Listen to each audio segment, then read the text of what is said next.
ఎదగాలనుకున్నవాడు చాలా ఒదిగి ఉండాలి. ఎదగాలనుకున్నవాడు ఒదిగి ఉండాలి. బాత్రూముల దగ్గర నుంచి నీ పరిచర్య ప్రారంభం కావాలి. స్టేజీల చుట్టూ తిరిగితే ఎదగరు. బాత్రూముల దగ్గర నీ పరిచర్య ప్రారంభం అవ్వాలి. చెప్పుల దగ్గర నీ పరిచర్య ప్రారంభం కావాలి. తిన్న ప్లేట్లు కడిగే దగ్గర నీ పరిచర్య ప్రారంభం అవ్వాలి. ఎన్నిసార్లు కడిగావు చెప్పు నువ్వు బాత్రూములు? ఎన్నిసార్లు పరుషులు తిన్న ప్లేట్లు కడిగావు చెప్పు? ఎన్నిసార్లు పరిశుద్ధుల పాదములకు వేసుకుని ఆ చెప్పుల దగ్గర కాపలు ఉన్నావు చెప్పు? నువ్వు ఎన్నిసార్లు నిన్ను నువ్వు తగ్గించుకున్నావు చెప్పు? ఎన్నిసార్లు ఉపవాసాలు ఉన్నావు చెప్పు? ఎన్నిసార్లు నిద్రలేమితో బాధపడ్డావు చెప్పు? ఎన్ని రోజులు దేవుని కొరకు ప్రయాణం చేశావు చెప్పు? వెనక్కి తిరిగి చూసుకుంటే ఏమీ ఉండదు. కానీ నన్ను అనగదొక్కుతున్నారండి. మోషేను ఎదిరించినట్లు నానా విధములైన దురాశలతో నడిపింపబడి దేవుడు మనల్ని పైకి తీసుకొని వెళతాడు. కానీ అది చాలా ఆలస్యంగా జరుగుతుంది. దేవుడు ఏది చూస్తాడంటే నీ పరిచర్యలో నీ వెనక ఏంటి, నీ స్ట్రగుల్ ఏంటి. చినికిన బట్టలు ఏ రోజైనా వేసుకున్నావా? మాసిన బట్టలు వేసుకుని ఏ రోజైనా పరిచర్య చేసావా? వద్దు ప్రియమైన వారలారా, పైకి చూడాలి అని నువ్వు అనుకుంటున్నప్పుడు ముందు కింద చూసినప్పుడు పైనున్న దేవుడు నిన్ను చూస్తాడు. దేవుడు నిన్ను చూసినప్పుడు నీ గురించి ఆయన చాలా ఉన్నతంగా ఆలోచిస్తాడు. ప్రియమైన వారలారా, ఎప్పుడు గుర్తుపెట్టుకోండి ప్రియమైన వారలారా, దేవుని ఆలోచనలో మనం ఉంటే 100 మంది నిన్ను అనగదొక్కాలన్నా దేవుడు నిన్ను పైకి తీసుకొస్తాడు. దేవుని ఆలోచనలో మనం లేకపోతే 1000 మంది మనకు సపోర్ట్ చేసినా ఇదిగో అనగారిపోతాం. ప్రియమైన దేవుని పిల్లలారా, ఇది మనకు తెలియాలి. ఎదగాలనుకున్నవాడు వెనక ఏముంది ఒక్కసారి ఆలోచించు. నీ కష్టం ఏంటి? నీ భార్య బిడ్డలను వదిలేసి ఏమైనా ప్రయాణాలు చేసావా? ఇంట్లో కూర్చుంటే ఎదగవు.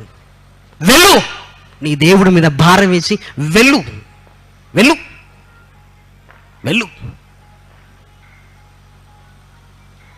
కాలు బయట పెట్టు, ముందు బయట పెట్టావు. ఎదగాలి అనుకున్నప్పుడు దేన్ని ఆలోచించకు.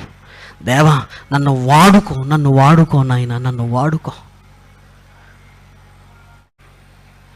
ఆ రోజు రాత్రి చెబితే వీరికి అర్థమవుతుందో అని యేసుక్రీస్తు నేను చెప్పి వెళ్ళిపోకూడదు, నేను చేసి వెళ్ళిపోవాలని ఆయన చేతిలో శిష్యుల పాదములను తాకుతున్నాయి. ప్రేమన వారలారా, పేతురు గారు ఏంటి ప్రభువా ఇది అన్నాడు. ఏంటి ప్రభువా ఇది? ఏంటిది? యోహానేమో నీ పాదాలు తాకడానికి, నీ చెప్పులు మోయటానికి అర్హత ఆయనకు లేదంటే నువ్వు అంత గొప్పవాడు అయ్యుండి నీ చేతిలో మా పాదాలను తాకటం ఏంటి ప్రభువా? ఏంటిది? ఇదేంటి? తట్టుకోలేకపోయారండి. పరిచర్య హృదయాల్ని కదిలిస్తుంది. ప్రేమన వారలారా, మాటలేముంది, అయిపోయిన తర్వాత వెళ్ళిపోతాయి. పరిచర్య కళ్ళతో చూసింది హృదయాల్ని కదిలిస్తుంది. ప్రేమన వారలారా, కదిలిస్తుంది. కళ్ళతో చూసే పరిచర్య ఏ రోజైనా చేశారా? కళ్ళతో చూసే శిష్యులందరూ వద్దు ప్రభు అంటున్నారు. లేదు. ప్రకటన గ్రంథంలో అసలు ఈ గ్రంథాన్ని విప్పటానికి ఎవరికైనా అర్హత ఉందా అన్నప్పుడు ఇదిగో వధింపబడిన గొర్రెకే, యేసుక్రీస్తుకి అర్హత ఉంది. ఆ గ్రంథాన్ని విప్పగలిగే అర్హత ఎవరికి లేదు అని రాయబడింది. ఆయన చేతులు ఆ గ్రంథాన్ని విప్పగలిగే అర్హత కలిగిన ఆ చేతులు శిష్యుల పాదాల దగ్గరికి వెళుతున్నాయి. ఆ పాదాల దగ్గరికి వెళుతున్నప్పుడు తల దించుకుంటున్నాడు. ప్రేమన వారలారా, వాళ్ళ పాదాలను చేతులతో కడుగుతున్నాడు.